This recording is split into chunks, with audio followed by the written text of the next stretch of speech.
This week, News Channel 8 has been lifting the curtain on Cuba. It's been a lot of fun. We've taken you to a country that many Americans have not seen for more than 50 years. One thing people seem to be noticing about our stories and talking about a lot on social media is the cars. I know you've been very interested. News Channel 8's Jeff Patterson takes us for a ride and shows us what it takes to keep these iconic American cars on the road. Cuba is a country of great beauty and unique culture. But one thing you can't help but notice are all of the distinctly American cars on their roads. Cars from a bygone era in the United States are a common sight on the streets of Havana. A Chevrolet, a Pontiac, a Plymouth. American cars built in the 1950s, they look beautiful on the outside, but keeping these cars on the road is no easy job. On several back streets, we found what amounted to open-air garages with Cubans working to keep their cars running, bolt by bolt. I asked to take a look under the hood of this man's 53 Chevy. It's not the original manifold. No, He doesn't speak much English, but anyone can understand the meaning of his reply. Original. Sí. No funciona. The manifold is from Argentina. In fact, many of the parts keeping these cars on the road come from Mexico.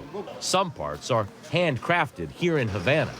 Many of the vintage cars now serve as taxis for tourists.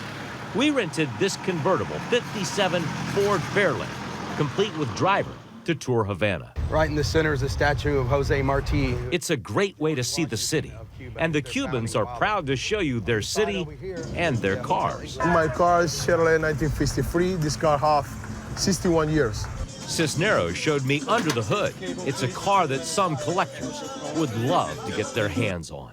Is that something you would consider down the road, selling this car? I will never sell it. It's not just the fact that the car is now his business. The car represents his family, This belonged to my grandfather. They were and on my he's place. not selling. So if a collector came down here and offered you a lot of money for this car, Yeah? you would still not sell it? No. So if you have a chance to visit Cuba, rent a car, but know in many cases, the car probably isn't for sale. You know, the cars are just a lovely, lovely part of Havana. And if you go, I think it is worth it to rent one because that was an experience. Riding around in a Ford 57 Fairlane. Ford, oh my Yeah. goodness. I mean, so immaculately cared for, almost like a point of cultural pride for them. Yeah. It just seems But amazing. they call them Frankenstein engines, though, because little, you know, from Mexico, from Argentina, Yeah. they made up something. I mean, I saw a fuel filter on that man's car that they must have made, because that wasn't from auto parts. So the navigation system's optional, is that what you're saying? No navigation nav. systems. All right. Hey, no, I see on Facebook a lot of people want to know if you're going to go back. Would you like to go back? I personally would like to go back, even if even if it wasn't for work. I just think there's so much more to see. We were there for 5 days. We got to speak to just average Cubans. We weren't escorted around. We didn't have to talk to government officials. I really enjoyed just that aspect of it, getting to know regular people, and they seem to be genuinely interested in getting to know Americans. And see how these relations are rebuilt, and if they can be. People to people. So great. Thank you, Jeff, and our digital team.